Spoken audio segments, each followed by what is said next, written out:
పిల్లల్లో హైడ్రోనెఫ్రోసిస్ అంటే కిడ్నీ వాపులు చాలా కామన్.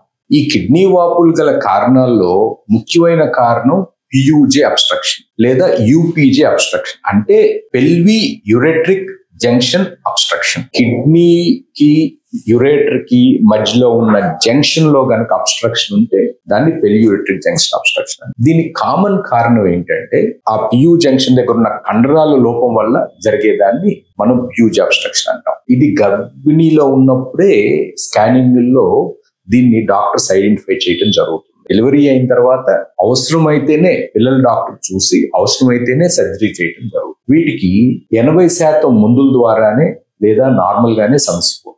20% మంది వరకే మనం ఆపరేషన్ చేయాల్సి వస్తుంది. దీంట్లో కోతా కుట్టు లేకుండా ఆపరేషన్ చేయొచ్చు, లేకపోతే చిన్న ఘాటుతోనే సర్జరీ చేసి నయం చేసే అవకాశం. సో తల్లిదండ్రులు వీటి గురించి భయపడాల్సిన అవసరం లేదు. జాగ్రత్తగా పీడియాట్రిక్ యూరాలజిస్ట్ కానీ పీడియాట్రిక్ సర్జన్ కానీ సంప్రదించి వాళ్ళు చెప్పినట్టు ఫాలో అవ్వాలి.